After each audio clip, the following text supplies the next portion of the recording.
Hello everyone, welcome to GATE Academy plus. मैं हूं खुमेश साहू और मैं आपको पढ़ा रहा हूं इंजीनियरिंग मैकेनिक्स। ओके डियर, जैसा कि आप थंबनेल में देख पा रहे होंगे, आज मैं आपसे डिस्कस करने वाला हूं the concept of method of joints for the analysis of given truss structure.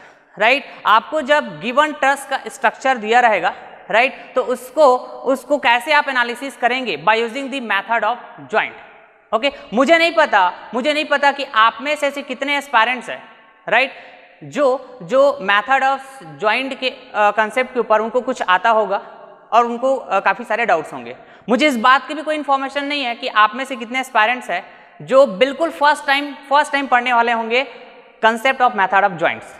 Okay, but मैं इतना जरूर कहूँगा, आज के लेक्चर को पूरे एंड तक आप देखते हैं, पूरे एंड तक बने रहते हैं आज के लेक्चर के साथ, राइट। तो जॉइंट मेथड के कंसेप्ट के ऊपर आपके एग्जाम में जब भी क्वेश्चंस आएंगे, राइट, आप बहुत आसानी से सॉल्व करके आएंगे बिना कोई मिस्टेक किए। It's my guarantee. Okay dear, तो चलिए फिर स्टार्ट करते हैं हम लोग। राइट, सपोज आपके पास ये गिवन ट्रस का स्ट्रक्चर है, ये गिवन ट्रस का स्ट्रक्चर है, राइट, और इस गिवन ट्रस के स्ट्रक्चर का आपको कहा जाता है एनालिसिस करिए भैया, राइट। क्या यूज करके? मेथड ऑफ जॉइंट यूज करके। आ रही बात समझ में? ओके, तो एक्चुअली हम लोग जब ट्रस का एनालिसिस करने जाते हैं डियर, तो ट्रस के एनालिसिस में बेसिकली हम बात क्या करते हैं? अननोन्स को फाइंड आउट करने की। किसको फाइंड आउट करने की? अननोन्स को फाइंड आउट करने की। तो जो अननोन्स होंगे एक ट्रस के स्ट्रक्चर में, जो अननोन्स होंगे वो क्या क्या हो सकते हैं? या तो एक्सटर्नल सपोर्ट रिएक्शंस की बात होगी, या तो मेंबर्स फोर्सेस की बात होगी। आ रही बात समझ में? और जब एग्जाम में आपके क्वेश्चंस आते हैं तो बेसिकली ये पूछा जाता है आपसे कि गिवन ट्रस की स्ट्रक्चर में जो भी मेंबर्स है उन सभी मेंबर्स में फोर्सेस कितना आ रहे हैं, मतलब मेंबर फोर्स को फाइंड आउट करने की बात होती है। और उसी मेंबर फोर्स को इंटरनल रिएक्शन फोर्स भी कहा जाता है। क्लियर है बात? ओके, तो चलिए डियर, है ना, इस ट्रस की स्ट्रक्चर को मैं एनालिसिस करने जाऊंगा bye using the concept of method of joints. Okay, तो मैं क्या कर रहा हूं डियर, जॉइंट मेथड के जो कंसेप्ट्स होंगे, जो भी कंसेप्ट्स होंगे ना, उसको छोटे छोटे पॉइंट्स में ब्रेक करके समझाऊंगा। बहुत ही जीरो से स्टार्ट करूंगा मैं जॉइंट मेथड को, आपको अप्लाई कैसे करना है, राइट, इसके बारे में आपको सिखाऊंगा। ओके डियर, तो चलिए सबसे पहला स्टेप, जैसे कि यहाँ पे मैंने स्टेप नंबर 1 लिखा हुआ है, सबसे पहला स्टेप, ओके, किसका? Method of joint, the concept of method of joint का सबसे पहला स्टेप होगा कि आपको करना क्या रहेगा कि draw a body of truss structure. जो भी ट्रस स्ट्रक्चर दिया रहेगा उसका आपको क्या करना रहेगा? पहले तो एफबीडी ड्रॉ करिए। क्या ड्रॉ करिए? एफबीडी ड्रॉ करिए, राइट। और एफबीडी ड्रॉ करने के बाद find external support reactions by using static equilibrium equations. आ रही बात समझ में? तो चलिए, ये गिवन ट्रस की स्ट्रक्चर था, राइट, और इस गिवन ट्रस की स्ट्रक्चर का तो सबसे पहले भैया मैं क्या बनाने वाला हूं? एफबीडी बनाने वाला हूं। एफबीडी मतलब फ्री बॉडी डायग्राम। ओके, और फ्री बॉडी डायग्राम बनाने जाऊंगा तो होता क्या डियर, जो भी सपोर्ट्स होंगे उसको मैं उस बॉडी से सेपरेट कर देता हूं। तो यहाँ पे ये जो ट्रस स्ट्रक्चर है, इसको यदि मैं एक बॉडी कंसीडर करूं, क्या कंसीडर करूं? एक बॉडी कंसीडर करूं डियर, तो क्या मैं ये बोल पाऊंगा कि इस ट्रस स्ट्रक्चर को बॉडी कंसीडर करने से मेरे को ये दिख रहा है कि इस बॉडी में 2 एक्सटर्नल सपोर्ट अप्लाई हुए हैं। ये हिंज सपोर्ट देख पा रहे हैं, यहाँ पे रोलर सपोर्ट देख पा रहे हैं। ओके, तो मैं इस सपोर्ट्स को क्या करने वाला हूँ? सेपरेट करने वाला हूँ। क्या करने वाला हूँ? सेपरेट। तो ये मेरा हो जाएगा पहला स्टेप। ओके, तो चलिए मैं सेपरेट कर देता हूँ। सेपरेट करना मतलब रिमूव कर दिया डायरेक्ट। ओके डियर, इसको भी रिमूव कर देता हूँ। और जैसे ही मैं एक्सटर्नल जो भी सपोर्ट प्रोवाइड हुआ रहेगा ट्रस के स्ट्रक्चर को, उसको मैं सेपरेट करूंगा ट्रस की स्ट्रक्चर से, है ना। तो वो जो एक्सटर्नल सपोर्ट होगा वो इस ट्रस स्ट्रक्चर को रिएक्शन प्रोवाइड करेगा, जिसको हम लोग क्या बोलते हैं? External reaction. तो यहां पे क्या था बताइए? यहां पे क्या था? हिंज सपोर्ट था क्या? तो हिंज सपोर्ट के कारण कितने reaction? 2 reaction, R A X. If this joint is A, so RX horizontal reaction, RAY vertical reaction. Clear है बात ना? इस सी ज्वाइंट में है ना, इस सी ज्वाइंट में क्या है ना, कौन सा सपोर्ट अप्लाई हुआ था बताइए? तो रोलर सपोर्ट अप्लाई हुआ था क्या, राइट? और इसका सरफेस ऐसा हॉरिजॉन्टल था, तो इसके परपेंडिकुलर एक एक्सटर्नल सपोर्ट रिएक्शन आएगा dear, that is nothing but RCY। Okay, तो इस तरह से एफबीडी ड्रॉ करने के बाद जो एक्सटर्नल सपोर्ट रिएक्शन होते हैं वो पिक्चर में आ चुका है, राइट? अब इसको मैं फाइंड करूंगा, इसको मैं क्या करूंगा? फाइंड करूंगा bye using the static equilibrium equation. By using what? Static equilibrium equation. Okay, तो स्टैटिक इक्विलिब्रियम इक्वेशंस है ना, आपके पास क्या होते हैं बताइए? तो या तो आप 2 स्टैटिक इक्विलिब्रियम इक्वेशन यूज कर सकते हैं या तो 3 स्टैटिक इक्विलिब्रियम इक्वेशन यूज कर सकते हैं, राइट? आपके पास 2 ऑप्शन होते हैं। ओके, तो आपको यहाँ पे कितना स्टैटिक इक्विलिब्रियम इक्वेशन यूज करना पड़ेगा, इसको पहले चेक करते हैं, राइट? तो देखिए, तो सबसे पहले तो आपको पता होगा डियर, हम लोग प्लेन ट्रस का ही एनालिसिस करने वाले हैं, राइट? ये बात तो आपको बहुत अच्छे से क्लियर है, ऐसा मैं उम्मीद करता हूं, स्टार्टिंग से यही बताते आ रहा हूं मैं आपको। ओके, अब इस प्लेन ट्रस को एक बॉडी कंसीडर करूं, मतलब प्लेन बॉडी, बिल्कुल क्लियर है। अब इस प्लेन बॉडी में फोर्सेस का जो भी सिस्टम लगेगा तो मैं क्या बोलूंगा? Coplanar force system. Correct point है क्या? ओके सर, तो कोप्लेनर फोर्स सिस्टम की कंडीशन में है ना, फिर से 2 कंडीशन होता है स्टैटिक इक्विलिब्रियम इक्वेशन यूज करने के लिए, कि coplanar concurrent force system apply हुआ है बॉडी में कि coplanar non concurrent force system apply हुआ है। तो आप देखेंगे रिएक्शन, एक्सटर्नल रिएक्शन फोर्स दिख रहा है आपको, राइट? और यहाँ पे इस ट्रस स्ट्रक्चर में ज्वाइंट डी पे लोड भी लगा हुआ है, राइट? और इस लोड को मैं फोर्स भी बोल सकता हूँ, आरी बात समझ में, फोर्स की तरह कंसीडर कर सकता हूँ, बिल्कुल करेक्ट बात, राइट? तो ये कैसा बताइए? तो कंकरेंट है कि नॉन कंकरेंट है? अलग अलग पॉइंट से पास हो रहे हैं डियर सभी फोर्सेस का लाइन ऑफ एक्शन, मतलब एक ऐसा है कोप्लेनर नॉन कंकरेंट है। तो मैं यहां पर कितने स्टैटिक इक्विलिब्रियम इक्वेशन यूज करने वाला बताइए? तो 3 स्टैटिक इक्विलिब्रियम इक्वेशन यूज करने वाला हूं। यदि कंकरेंट होता तो 2 स्टैटिक इक्विलिब्रियम यूज करता। ओके डियर, तो मैं इस फर्स्ट स्टेप से एक्सटर्नल सपोर्ट रिएक्शंस को फाइंड आउट करूंगा, right? By using the static equilibrium equations. How much dear? 3। कितना बताइए? 3। summation fx equal to 0, summation fy equal to 0 and net moment about any point equal to 0। आ रही बात समझ में?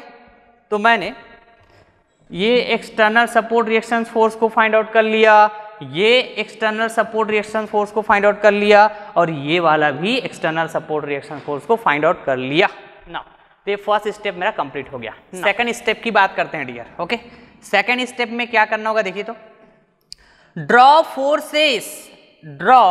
Forces in all members either axial tension और axial compression. आ रही बात समझ में? अब आपको मैं जब मैं basic assumptions for the plane truss जब पढ़ाया था डियर, तो याद होगा कि मेंबर ट्रस के जो मेंबर होते हैं वो कैसे होते हैं? 2 फोर्स मेंबर होते हैं। और 2 फोर्स मेंबर्स का मतलब क्या होता है? बताया था मैं आपको कि मेंबर्स के दोनों एंड में सेम अमाउंट का फोर्स लगेगा, और उसका जो लाइन ऑफ एक्शन होगा, उन फोर्सेस का जो लाइन ऑफ एक्शन होगा वो क्या होगा? उस मेंबर का एक्सिस होगा। मतलब मेंबर में जो फोर्स लगेगा वो कैसा होगा? एक्सियल होगा। कैसा होगा? एक्सियल होगा। करेक्ट बात है। और 2 फोर्स मेंबर का मीनिंग क्या हुआ? कि मेंबर्स के दोनों एंड में सेम अमाउंट का, सेम नेचर का फोर्स लगेगा दोनों एंड में। That is the meaning of 2 force member. Correct बात है जी। तो 2 फोर्स मेंबर का मैंने रिप्रेजेंटेशन कैसे करना आपको सिखाया हुआ था, तो उसी को ड्रॉ करने की बात हो रही है डियर, कि draw forces in all members. Okay, और मेंबर में जो फोर्स होगा वो क्या होगा बताइए? तो एक्सियल होगा। और एक्सियल फोर्स है मतलब या तो टेंसाइल होगा या तो कंप्रेसिव होगा। बिल्कुल करेक्ट बात है। ओके, आगे रीड करते हैं। assuming axial tension that is the away from end of the members, that is the away from end of the members। आ रही बात समझ में? तो मैंने आपको नेचर वाइज भी दिखाया था डियर, नेचर वाइज भी आपको समझाया था कि एक्सियल टेंसाइल फोर्स है तो उसका नेचर कैसे होगा? एंड वाइज बात करेंगे ना, मेंबर के एंड वाइज, ओके। तो अवे फ्रॉम द एंड लगा हुआ है फोर्सेस, तो उसको मैं क्या बोलूंगा, axial tensile force, right. Towards the end of the member लगा हुआ है, तो मैं क्या बोलूंगा, एक्सियल कंप्रेसिव फोर्स, ओके। तो मैं क्या करूंगा ना, पूरे ट्रस के चैप्टर में थ्रू आउट जहां पर भी मेंबर फोर्स की बात होगी, तो मैं वहां पे हमेशा टेंसाइल अज्यूम करके चलूंगा, है ना। And it's your choice dear, कि आप एक्सियल टेंसाइल अज्यूम करते हैं कि एक्सियल कंप्रेसिव अज्यूम करते हैं। तो मैं ना कहीं पर भी चेंज नहीं करूंगा, थ्रू आउट दी चैप्टर मैं हमेशा टेंसाइल फोर्स ही अज्यूम करूंगा। क्या अज्यूम करूंगा, tensile force, that means axial tensile force, okay. तो चलिए आइए, तो अब मैं क्या करूंगा, फिर इसके लिए मेंबर्स में फोर्स को रिप्रेजेंट करना है, तो मैं जो भी, आपको पता होगा कि एक ट्रस स्ट्रक्चर में members end to end connect होते हैं, किससे कनेक्ट होते हैं बताइए, हिंज जॉइंट से। तो मैं इन सभी हिंज जॉइंट्स को क्या करूंगा, ओपन करूंगा। आई बात समझ में। और ओपन करूंगा तो ये मेंबर्स को यदि मैं अलग अलग दिखाऊंगा तो कुछ इस तरह से दिखेगा डियर, मेंबर्स भी सेपरेट हो गया, जॉइंट्स भी सेपरेट हो गया। क्लियर है बात। तो चलिए फिर अब मैं क्या करता हूं, हर एक मेंबर 2 फोर्स मेंबर होंगे, तो 2 फोर्स मेंबर मतलब मैं सभी मेंबर में फोर्स को ड्रॉ कर देता हूं। क्या कर देता हूं बताइए, ड्रॉ। तो मैंने अभी जस्ट कहा कि मैं हमेशा टेंसाइल अज्यूम करूंगा, मतलब away from the end of the member, this is the end, this is the end, तो इससे दूर जाता हुआ away from the end of the member. अब ये बताइए मेरे को, ये जो मेंबर है कौन सा बताइए, ए बी मेंबर है क्या जी, तो ये ए बी मेंबर हो गया, ओके। तो इसको मैं क्या बोलूंगा, this is A, this is B, right. तो इस मेंबर में फोर्स कितना आएगा डियर बताइए, तो इधर भी एफ आएगा तो इधर भी एफ आएगा, करेक्ट। मेंबर कौन सा है, ए बी है, तो मैं इसको रिप्रेजेंट कर देता हूं एफ ए बी, ओके। और इसको ही बोल देता हूं एफ ए बी। क्लियर है क्या, ओके। नाउ नेक्स्ट मेंबर में चलता हूं फिर, ओके। तो देखिए, तो this is the another member, कौन सा मेंबर बताइए, तो ये कौन सा बताइए, बी डी। तो इसमें भी मैं क्या करूंगा, टेंसाइल अज्यूम करूंगा, तो एफ ए डी होगा कि क्या होगा, बी डी होगा ना। कौन सा मेंबर है जी, ये बी डी मेंबर है डियर। ये कौन सा मेंबर है, बी डी मेंबर। कौन सा मेंबर बताइए, बी डी मेंबर, ओके। तो ये हो जाएगा एफ बी डी, दोनों तरफ same amount, same nature, axis के अलाउंग। क्लियर बात, ओके। तो कौन सा मेंबर हुआ, बी डी, ओके डियर।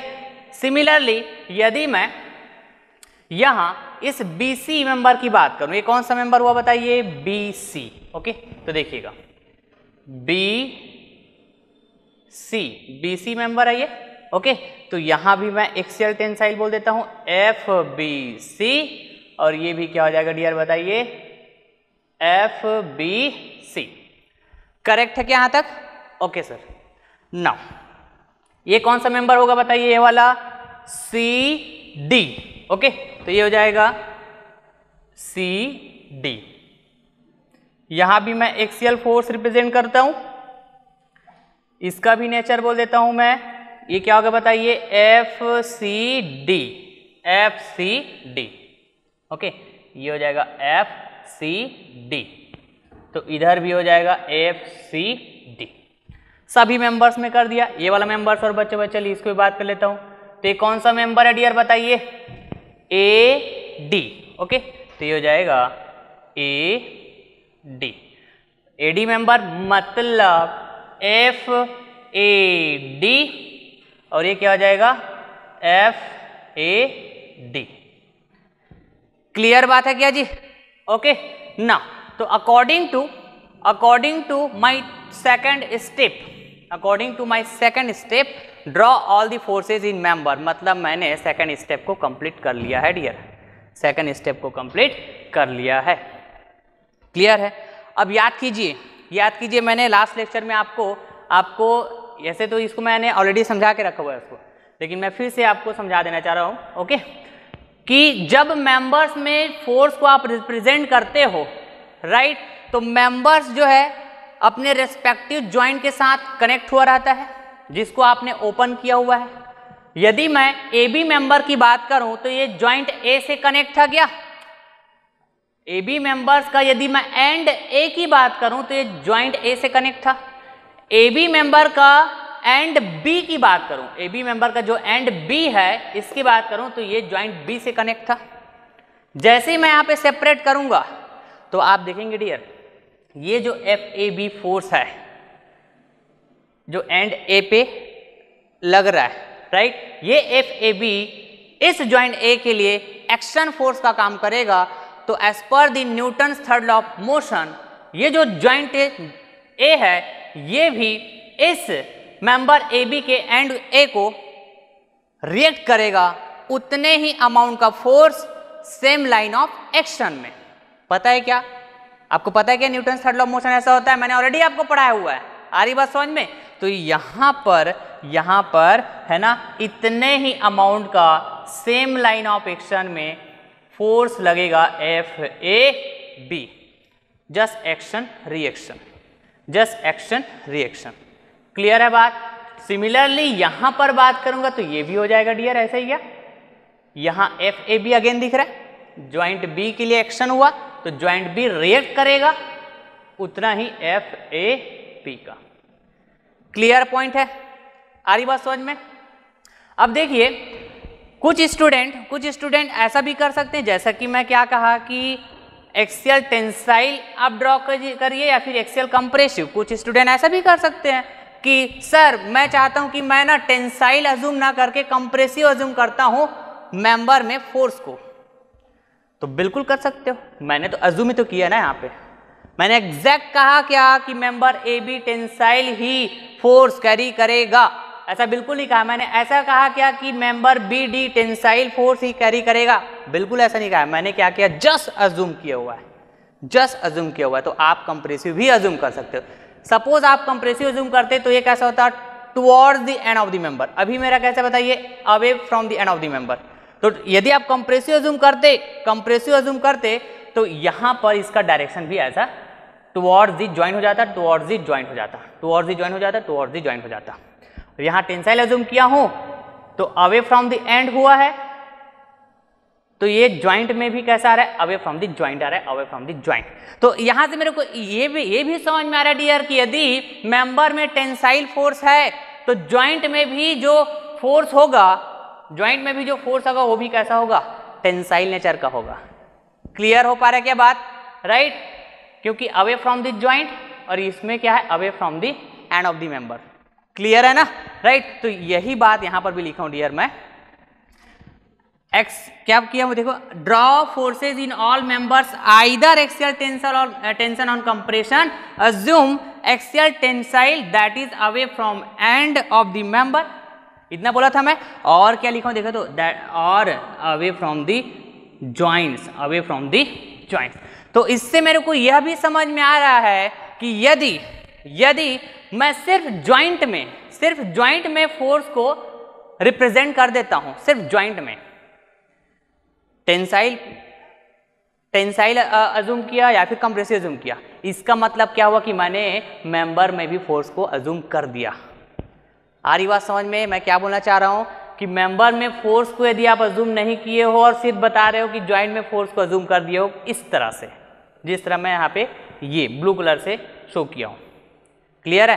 तो आप बाय डिफॉल्ट आपने मेंबर में भी फोर्स को रिप्रेजेंट कर दिया यदि ज्वाइंट में फोर्स को रिप्रेजेंट कर देते हैं तो। क्लियर बात है जी?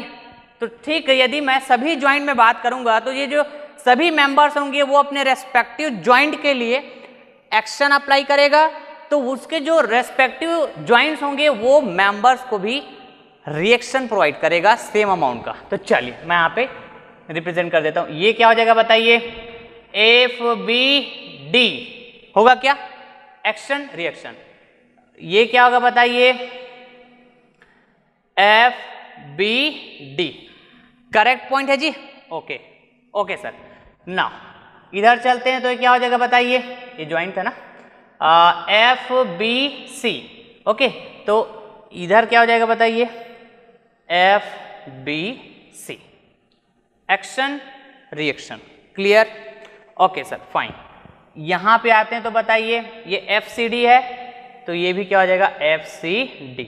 ओके, यहां आओगे तो ये क्या बताइए, FCD। FCD होगा ना, ये FCD है तो ये भी FCD। ओके, नाउ अब यहां पर यदि मैं बात करूं डियर, FAD है, एक्शन का काम करेगा ज्वाइंट डी के लिए, तो ये ज्वाइंट डी रिएक्ट करेगा सेम अमाउंट FAD। ओके, इसको थोड़ा फोकस करना ना। FAD रिएक्शन का काम करेगा इस AD मेंबर के एंड D के लिए। ओके, तो ये हो जाएगा फिर इधर भी सिमिलरली FAD। करेक्ट पॉइंट है जी, ये ज्वाइंट है, ये ज्वाइंट है, ये ज्वाइंट है, ये वाला भी ज्वाइंट है। क्लियर? अब देखिए तो ज्वाइंट में और भी फोर्स को मैं रिप्रेजेंट कर सकता हूं क्या? यहाँ पे ये जो फोर्सेस है किसके कारण आया, मेंबर फोर्स के कारण ये ज्वाइंट में फोर्स आया है। तो ज्वाइंट में और भी कुछ फोर्स बचा है डियर जिसको मेरे को रिप्रेजेंट करना होगा। क्या क्या फोर्स है बताइए? ये reaction force, external reaction force भी तो आएगा ना पिक्चर में। क्लियर है? तो ये है ना, एक्सटर्नल रिएक्शन फोर्स को भी मैं यहाँ पे रिप्रेजेंट कर देता हूँ dear. This is RAX। Clear है? दिस इज RAY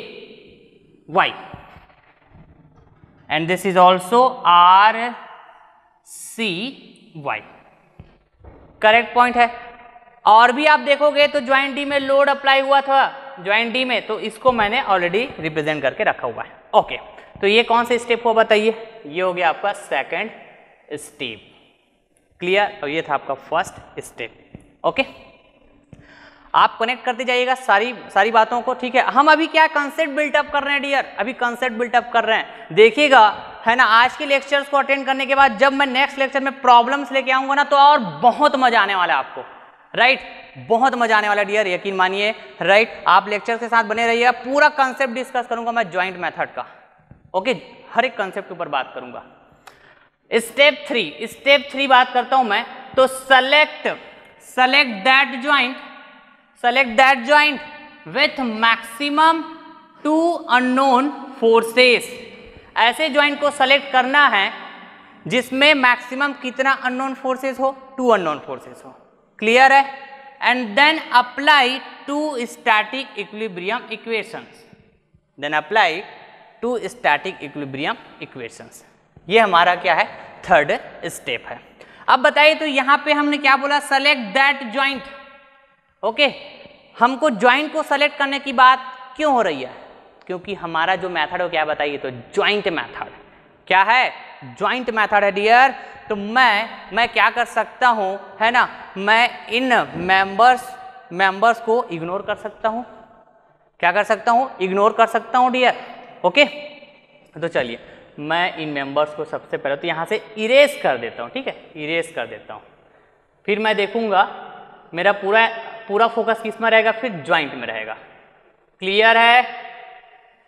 ओके, ये देखिए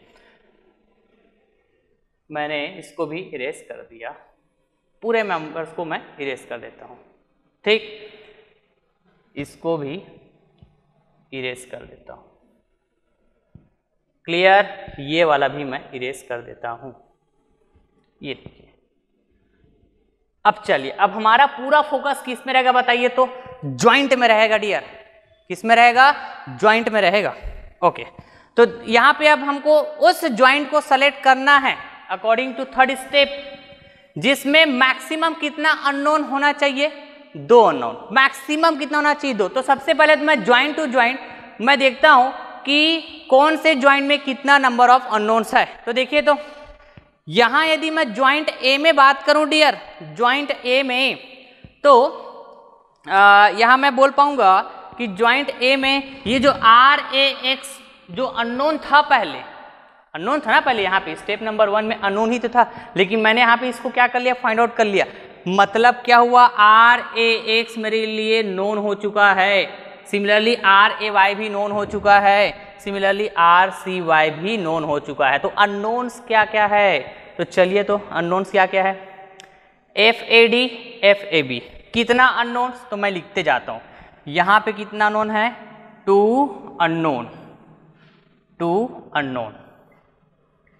ठीक है डियर, इधर देखते हैं तो देखिए तो FAD force, FBD force, FCD force unknown है क्या ये भी?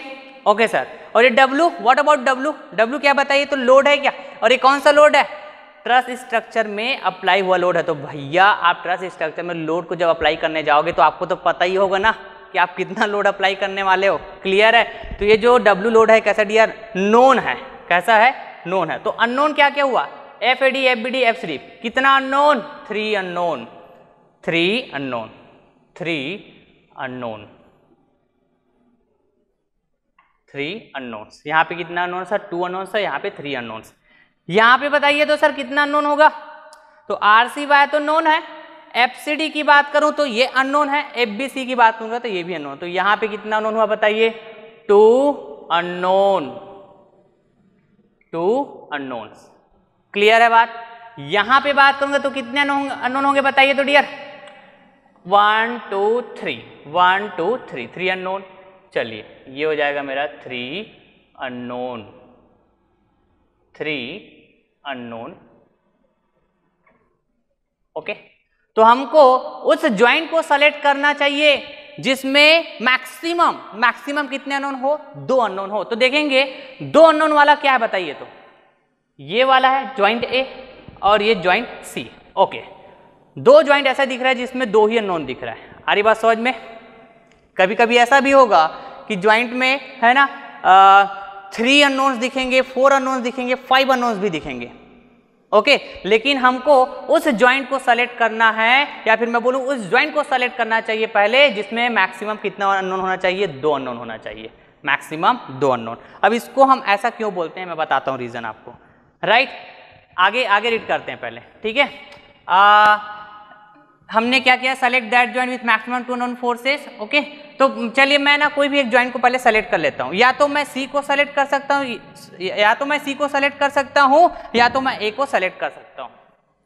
बिल्कुल करेक्ट बात। तो चलिए मैंने ना इसको सेलेक्ट कर लिया।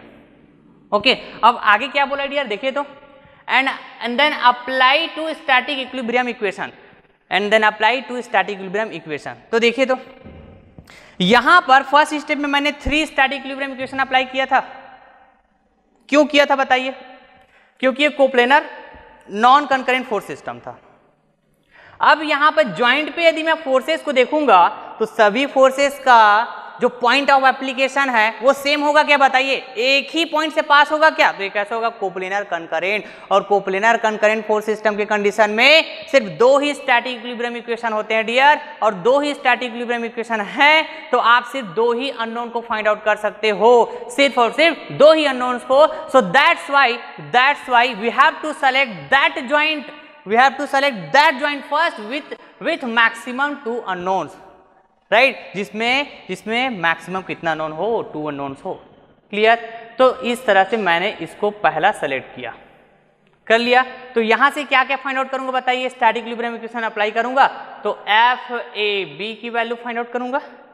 ओके, और क्या फाइंड आउट करूंगा बताइए? FAD की वैल्यू फाइंड आउट करूंगा। क्लियर बात है जी ना?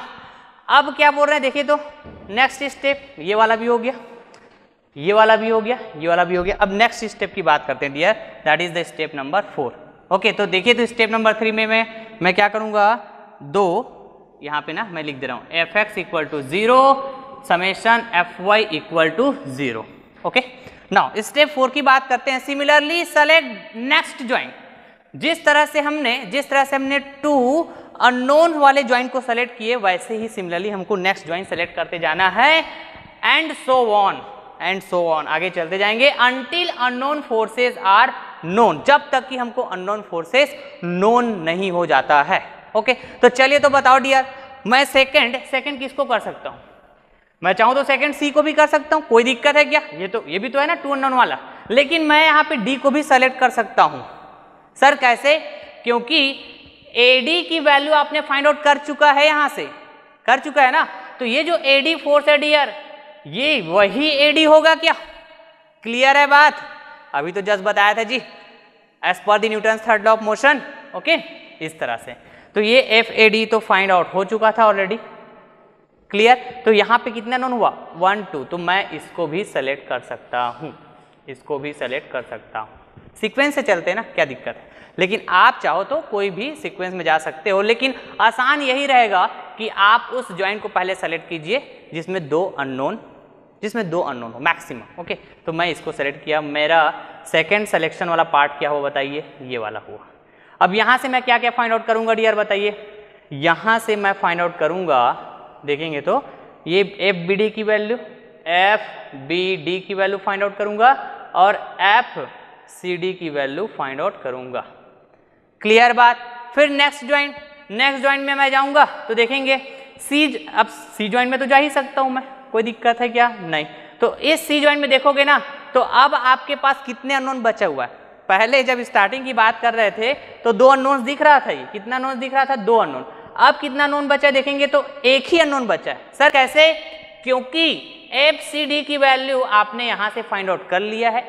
ओके, तो यहां यही FCD होगा क्या जी, तो एक ही तो अननोन हुआ ना डियर। तो यहां से मैं क्या फाइंड आउट करूंगा बताइए तो जी, यहां से मैं फाइंड आउट करूंगा FBC इक्वल टू जो भी वैल्यू आएगा मेरा। ओके, और कुछ अननोन्स बचा क्या बताइए तो देखते हैं हमारे पास मेंबर्स कितने हैं। देखिएगा बहुत ही केयरफुली सुनिएगा और समझिएगा यहाँ पे मैं जो बोलने जा रहा हूँ। यहाँ पे मेंबर्स कितने स्ट्रेस स्ट्रक्चर में, ओके, और आपको एनालिसिस करने की बात हो रही थी। तो इसमें मेंबर्स देखोगे तो ये मेंबर 1, ये हो गया मेंबर 2, और ये हो गया मेंबर 3, और ये हो गया मेंबर 4, और ये हो गया मेंबर 5। आ रही बात समझ में। तो याद कीजिए दिया लास्ट लेक्चर में मैंने आपको समझाया हुआ है, जब मैं 2 फोर्स मेंबर आपको पढ़ाया था, राइट। 2 फोर्स मेंबर का मतलब ये नहीं कभी होगा, 2 फोर्स मेंबर का ये मीनिंग कभी नहीं होगा कि मेंबर में 2 फोर्स काउंट किया जाएगा, ऐसा बिल्कुल भी 2 फोर्स मेंबर का मीनिंग नहीं है। आ रही बात समझ में। 2 फोर्स मेंबर्स का मीनिंग सिर्फ इतना होता है कि एंड में मेंबर्स के एंड में 2 इक्वल अमाउंट का सेम लाइन ऑफ एक्शन में या फिर मेंबर के एक्सिस के लॉन्ग है ना फोर्स एक्ट होना चाहिए, क्लियर है। This is the meaning of 2 force member, correct. Okay dear, लेकिन यदि मैं बात करूं मेंबर्स कितना फोर्स कैरी करेगा, कितना एक्सियल फोर्स कैरी करेगा, तो वन मेंबर या फिर मैं बोलूं each member carry 1 force only, या फिर मैं बोल सकता हूं each member carry only 1 axial force, only 1 axial force dear. हरी बात समझ में। तो 5 मेंबर्स है तो कितने एक्सियल फोर्स फाइंड आउट करना होगा बताइए तो मेरे को मेंबर में, या फिर मैं बोलूं 5 मेंबर है तो कितने मेंबर फोर्स फाइंड आउट करना होगा, तो आपका जवाब होना चाहिए सर 5। तो देखिए, तो हमने अभी 3 ज्वाइंट्स को जैसे सीक्वेंस में है ना ज्वाइंट टू ज्वाइंट कंसीडर करते हुए फोर्सेस की वैल्यू फाइंड आउट किए, तो कितने फोर्सेस की वैल्यू फाइंड आउट किए, 1 2 3 4 5 हो गया हमारा कैलकुलेशन, हो गया क्या कैलकुलेशन हमारा, राइट। तो आप देखोगे मैं ये जो बी ज्वाइंट है इसमें मेरे को जाने की जरूरत ही नहीं पड़ा, आप चाहो तो चेक कर सकते हो। FAB अननोन दिख रहा है लेकिन यहां से आपने उसको फाइंड आउट करके रखा हुआ है, करेक्ट। FBD ये दिख है ना, इसको आप देखोगे तो अननोन की तरह दिखेगा ज्वाइंट बी में, लेकिन FBD की वैल्यू भी फाइंड आउट करके रखा हुआ है। तो ये वाला FBD यही FBD होगा, ये FAB यही FAB होगा, क्लियर है पॉइंट। इस FBC की बात करोगे तो सिमिलरली यहां भी आप देख पाओगे आपने ऑलरेडी फाइंड आउट करके रखा हुआ है bye using the joint C, correct बात है, क्लियर है जी। ओके, तो चलिए फिर अब आगे नेक्स्ट स्टेप की बात करते हैं। ओके, स्टेप नंबर 4 तो हो गया था, अब 5 की बात करते हैं, clear. Check the calculations, right. अब जो भी हमने कैलकुलेट करके रखा हुआ है डियर, कैलकुलेशंस को चेक भी कर सकते हो आप, कैसे कि वो करेक्ट है कि इनकरेक्ट है, क्लियर। इसके लिए क्या करना होगा, तो देखेंगे at last joint both summation fx and summation fy, both summation fx and summation fy must be equal to 0। आ रही बात समझ में। तो जिस तरह से मैंने अभी सीक्वेंस का फॉलो किया हुआ है राइट। आप देखोगे सबसे पहला मैंने क्या किया, ज्वाइंट ए को कंसिडर किया, राइट। सेकंड में मैंने ज्वाइंट डी को कंसिडर किया और थर्ड में ज्वाइंट सी को कंसिडर किया, और इस तरह से मैं सभी फोर्सेस की वैल्यू को फाइंड आउट कर पाया डियर। ज्वाइंट बी मेरा क्या हुआ बताइए, तो जिस तरह से मैंने सीक्वेंस फॉलो किया तो ये क्या हुआ, लास्ट ज्वाइंट हुआ मेरे लिए। क्या ज्वाइंट हुआ बताइए, ये हो गया मेरे लिए लास्ट ज्वाइंट, लास्ट ज्वाइंट। और इसी लास्ट ज्वाइंट में ये बात किया जा रहा है कि जो भी आपने फोर्सेस की वैल्यू फाइंड आउट किया हुआ है ड्यूरिंग द कैलकुलेशन, वो करेक्ट है कि इनकरेक्ट है, आप लास्ट ज्वाइंट में चेक कीजिए, लास्ट ज्वाइंट में चेक कीजिए कि यहां पर समेशन एफ एक्स की वैल्यू और समेशन एफ वाई की वैल्यू बोथ मस्ट बी 0, और कंफर्म है 0 होगा डियर, कंफर्म है, कंफर्म। बहुत इंपॉर्टेंट ये ट्रिक है डियर, ऐसा आप समझ सकते हो, बहुत इंपॉर्टेंट ट्रिक है ये, राइट। और ज्वाइंट मेथड में अक्सर मैं बोल रहा हूं 80 to 85% स्टूडेंट जो है मिस्टेक करते हैं। क्या करते हैं, मिस्टेक करते हैं, ओके, क्योंकि इसमें नंबर ऑफ इक्वेशन फॉर्म होता है, और नंबर ऑफ इक्वेशन फॉर्म होता है तो फिर number of forces find out करते हो, कहीं पे प्लस को भूल जाते हो, कहीं पे माइनस को भूल जाते हो, राइट। तो आप ना ऐसे चेक भी कर सकते हो कि जितने भी मेंबर फोर्स आपको फाइंड आउट करने की बात हुई है स्ट्रेस स्ट्रक्चर में, तो वो मेंबर फोर्स की वैल्यू करेक्ट है कि नहीं है, या फिर मैं बोलूं आपके कैलकुलेशन करेक्ट है कि नहीं, तो आप लास्ट ज्वाइंट में जाइए, लास्ट ज्वाइंट में, राइट। तो वहां पे आप देखिए समेशन एफ एक्स की वैल्यू निकालिए, समेशन एफ वाई की वैल्यू निकालिए, और कैसे निकालेंगे, इसी ज्वाइंट बी को कंसीडर करोगे आप। और ये जो लास्ट ज्वाइंट है, ये जो लास्ट ज्वाइंट है डियर, है ना, ये ऐसा नहीं कि हमेशा बी ही होगा। अभी तो मैं ये वाला ट्रस का एग्जांपल लिया हूं, कई है ना, कई तरह के ट्रस के स्ट्रक्चर हो सकते हैं, तो आप ज्वाइंट टू ज्वाइंट अपने अकॉर्डिंग, है ना, कंसीडर करते जाओगे, और एक ज्वाइंट ऐसा बचेगा जो लास्ट ज्वाइंट होगा, जहां पे आपको जाने की नीड ही नहीं पड़ेगा, जैसे कि यहाँ पे आप देख पाए। क्लियर है बात, ओके। तो इस ज्वाइंट में आप देखोगे, है ना, एफ ए बी की वैल्यू दिख रहा है क्या, जिसको आपने फाइंड आउट करके रखा हुआ है, एफ बी डी की वैल्यू दिख रहा है क्या, जिसको आपने फाइंड आउट करके रखा हुआ है, एफ बी सी की वैल्यू आप देख रहे हो क्या, जिसको आपने फाइंड आउट करके रखा हुआ है, करेक्ट है। तो यहाँ पे आप देखोगे ना, जितना भी फोर्सेस आप फाइंड आउट किए हो वो एक दूसरे से क्या है, कनेक्टेड है, मतलब एक दूसरे के ऊपर डिपेंडेंट है। एडी की वैल्यू फाइंड आउट किया तो यहाँ पर बीडी और सीडी की वैल्यू फाइंड आउट कर पाए, क्योंकि एडी यहाँ नोन हो चुका, करेक्ट बात है। फिर उसके बाद यहाँ से सीडी की वैल्यू फाइंड आउट किया, फिर यहाँ से सीडी की वैल्यू फाइंड आउट करने के बाद आप देखोगे कि ये वाला सीडी है ना, इस पे डिपेंड हुआ ये बीसी, इस तरह से आ रही बात समझ में।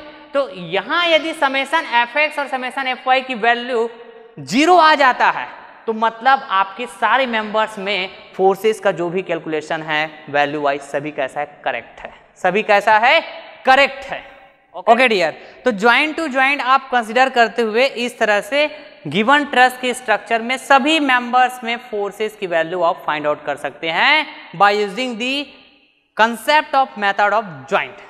क्लियर है। अब देखिए लास्ट स्टेप एक और बचा हुआ है ना, ये भी बड़ा इंपॉर्टेंट स्टेप है डियर, बड़ा इंपॉर्टेंट स्टेप है, बहुत केयरफुली समझिएगा इसको, right. Most of the student, मैं बोल सकता हूँ 80% स्टूडेंट ये वाले स्टेप में फंसते हैं जब उसको आंसरिंग देना होता है। तो क्लियर है। तो देखिए जब आप ना ऐसे कैलकुलेशन करते जाएंगे ज्वाइंट टू ज्वाइंट कंसीडर करते हुए, तो मे बी पॉसिबिलिटी कुछ फोर्स की वैल्यू आपका क्या आया, पॉजिटिव आया, कुछ फोर्स की वैल्यू आपका क्या आया, नेगेटिव आया, ओके। सिमिलरली फिर से कुछ फोर्स की वैल्यू नेगेटिव आया, कुछ फोर्स की वैल्यू अगेन नेगेटिव आ गया, और कुछ फोर्स की वैल्यू अगेन पॉजिटिव आ गया। इस तरह के ये आपके क्या कैलकुलेशन के दौरान है। आ रही बात समझ में।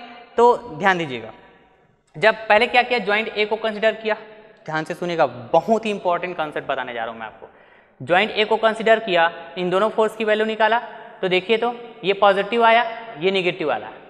क्लियर। तो अभी ना आपको वरी करने की नीड ही नहीं है, जब तक आपका कैलकुलेशन पार्ट चल रहा है, राइट। तो पॉजिटिव वैल्यू नेगेटिव वैल्यू जैसा है उसको वैसा ही रहने देना है आपको।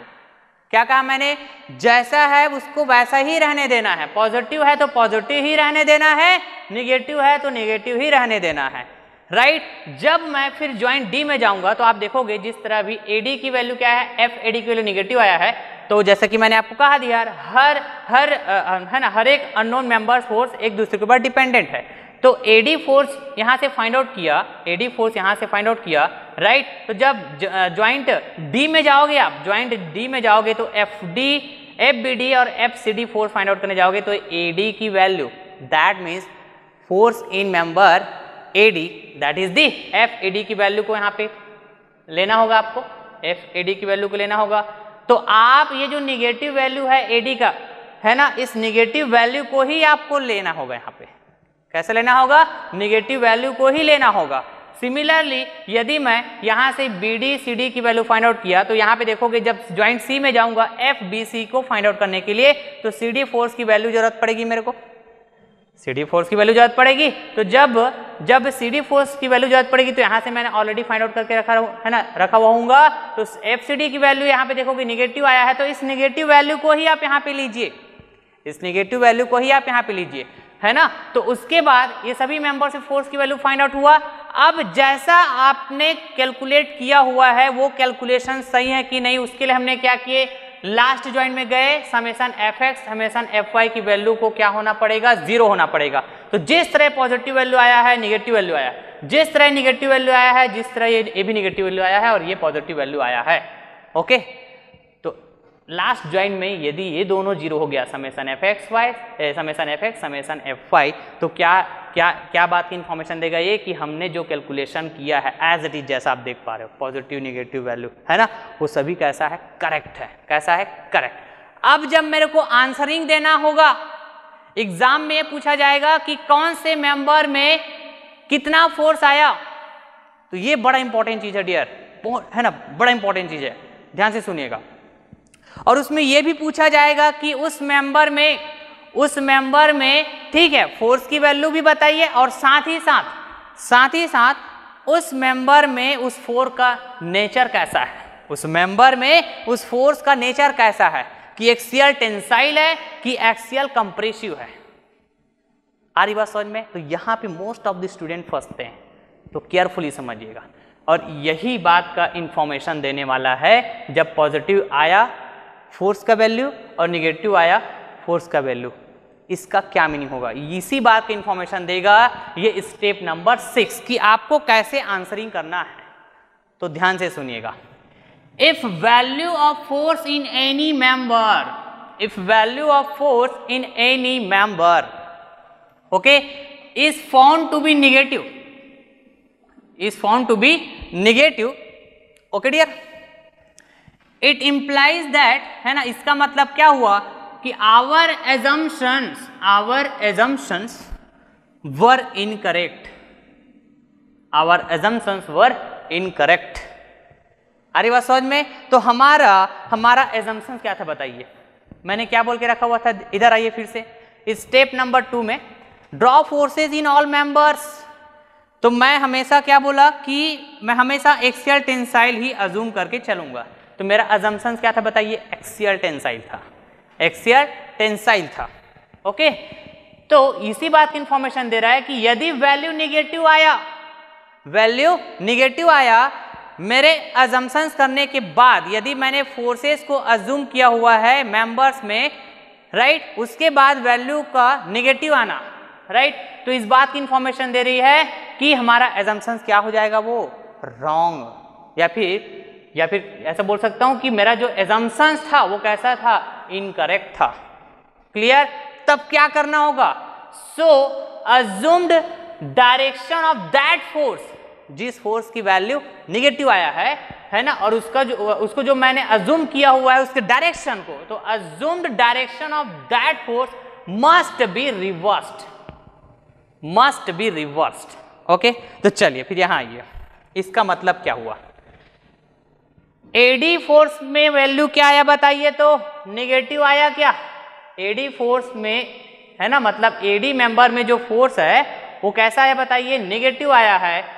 तो अकॉर्डिंग टू 6 स्टेप ये इस बात की इंफॉर्मेशन दे रही है कि एडी मेंबर कहां है, यहां पर, है ना। तो इसमें मैंने डायरेक्शन क्या अज्यूम किया था, टेंसाइल अज्यूम किया था क्या, कैसा अज्यूम किया था, टेंसाइल अज्यूम किया था। तो ये एक्चुअली टेंसाइल नहीं है, ये इस बात का इंफॉर्मेशन दे रहा है, ये निगेटिव वैल्यू। आ रही बात समझ में? तो ये निगेटिव वैल्यू इस बात का इंफॉर्मेशन दे रहा है कि ये भैया ये टेंसाइल नहीं है, ये क्या है, टेंसाइल नहीं है। एक्चुअली इसको क्या होना चाहिए, कंप्रेसिव होना चाहिए। ये इस बात का इंफॉर्मेशन दे रहा है, बस इतनी सी बात है डियर। आ रही बात समझ में? तो आप जब इसको आंसरिंग करने जाएंगे तो कैसे आंसरिंग करेंगे, देखिए। तो मैं बोला FAD में जो वैल्यू आया मेरा है ना, नेगेटिव आया है, सपोज -15 किलो न्यूटन, इस तरह से वैल्यू फाइंड आउट किया मैं, राइट। और अज्यूम क्या था, ये कैसा बताइए, तो एज पर माई अजम्पशंस, राइट। ये अजम्पशंस के बेसिस पे है, right, according to my assumptions, right. तो यदि मैं माइनस वैल्यू के साथ आंसर दे रहा हूं तो इसका मतलब क्या हो बताइए, तो मैं जो अज्यूम किया हूं उसी के अकॉर्डिंग मैं आंसरिंग कर रहा हूं, मतलब ये टेंसाइल है। एक कैसा है, टेंसाइल है। यदि मैं निगेटिव वैल्यू के साथ आंसर करने जा रहा हूं, यदि मैं इसके पॉजिटिव वैल्यू के साथ आंसर करने जा रहा हूं 15 किलो न्यूटन, तो मैंने क्या किया, इस निगेटिव को हटा दिया, इस निगेटिव साइन को रिमूव कर दिया। और रिमूव कर दिया मतलब मैंने डायरेक्शन को चेंज कर दिया, रिवर्स कर दिया। तो यहां पर मैं क्या बताऊंगा बताइए, तो कंप्रेसिव। आ रही बात समझ में? तो आपको आंसरिंग कैसे करना है, ऐसे करना है डियर, और बोलना है आपको, प्रॉपर मेंशन करना है। यदि आप यूनिवर्सिटी एग्जाम दे रहे हैं कि yes the value of force in AD member, right, is negative, so my assumed direction is incorrect. Okay, so actually it will be in compression and the value of force, या फिर मैं बोलूं and the magnitude of force will be 15 kilo Newton. तो ये हो जाएगा magnitude, या फिर सिर्फ आप बोलिए इसको वैल्यू, ओके। और ये हो जाएगा क्या, नेचर, राइट, फोर्स का AD मेंबर में नेचर। तो इस तरह के हम आंसरिंग करेंगे डियर। तो सिमिलरली जितने भी नेगेटिव वैल्यू आएंगे, राइट, तो FBD में है, FCD में है, मैंने टेंसाइल अज्यूम किया हुआ था। कैसे अज्यूम किया हुआ था, टेंसाइल। नेगेटिव आया मतलब मेरे को प्रॉपर ये मेंशन करके बताना होगा कि मेरा अज्यूम्ड जो डायरेक्शन है वो कैसा है, इनकरेक्ट है, तो मैं उसको रिवर्स करूंगा। तो एक्चुअल में वो टेंसाइल ना होकर कैसा है, कंप्रेसिव है, ऐसा मैं मेंशन करके बताऊंगा। और यदि मैं साइन को हटा के बता रहा हूं, उसके मैग्नीट्यूड को, है ना, साइन को ये रिमूव करके मैं सिर्फ मैग्नीट्यूड बता रहा हूँ, इसका मतलब ये डियर कि मैं डायरेक्शन को चेंज करके बता रहा हूँ। और डायरेक्शन की चेंज करके बताऊंगा तो कैसे बताऊंगा डियर, इस तरह से, इस माइनस को हटाया, पॉजिटिव बनाया, और पॉजिटिव बनाया मतलब डायरेक्शन को चेंज किया, ये कंप्रेसिव हो गया। सपोज आप इसी में, है ना, कंप्रेसिव अज्यूम किए रहते हैं स्टार्टिंग में, जैसे मैंने टेंसाइल अज्यूम किया हुआ है ना, कैसा है, away from the joint, tensile assume किया हुआ है, राइट। तो इस तरह से मैं डायरेक्शन को रिवर्स कर रहा हूं। तो कंप्रेसिव अज्यूम करता है यदि मैं, और ऐसा निगेटिव आता है तो जस्ट अपोजिट बात करता है डियर में। आ रही बात समझ में कि मेरा अज्यूम डायरेक्शन है भैया, जो मैं कंप्रेसिव अज्यूम किया हुआ था वो एक्चुअल में कंप्रेसिव नहीं है, वो इस बात की इंफॉर्मेशन देगी उस फोर्स का वैल्यू नेगेटिव आना। क्लियर?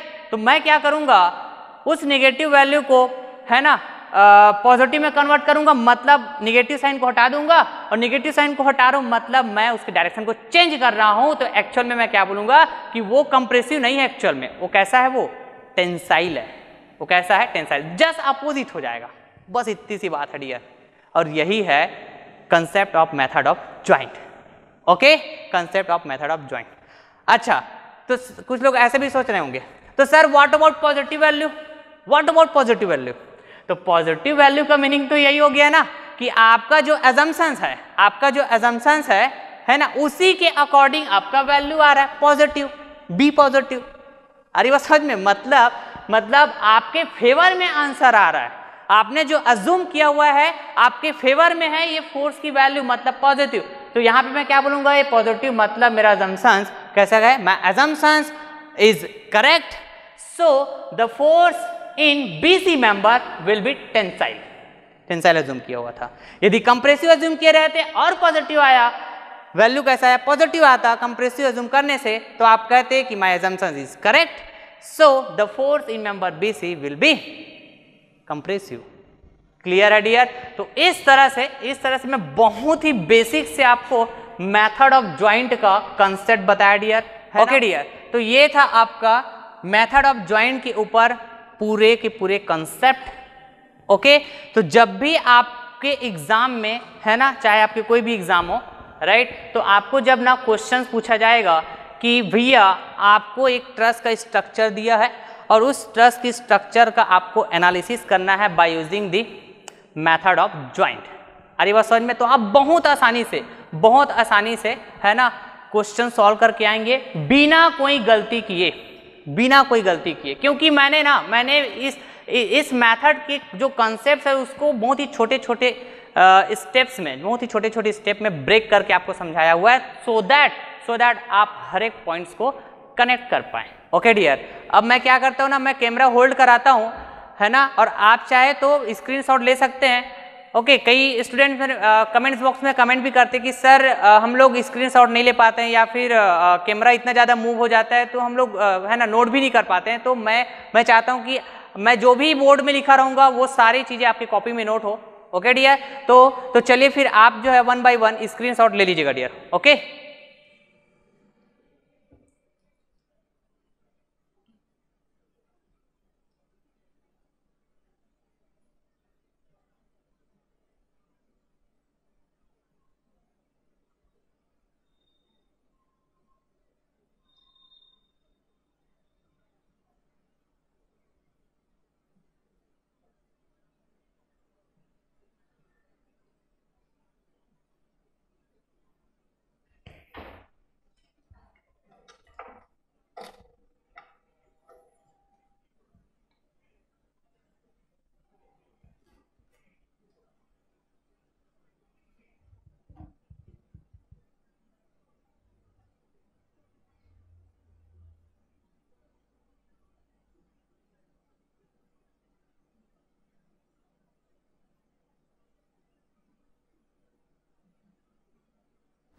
ओके डियर, तो चलिए फिर आज की इस क्लास को मैं यहीं पास एंड करता हूं। ओके, तो जरूर फीडबैक दीजिएगा कैसा लगा आपको आज का लेक्चर। राइट, मैंने ट्राई किया ज्वाइंट मेथड के ऊपर इस तरह से मैं आपको कंसेप्ट डिलीवर करूं सो दैट आपको किसी भी तरह का कोई भी कंफ्यूजन आपके माइंड में ना रहे, इस बात का मैं ट्राई किया डियर। तो जरूर आप फीडबैक दीजिएगा। तो चलिए फिर मैं यहीं पेंड करता हूं इस लेक्चर को। Okay dear, thank you so much.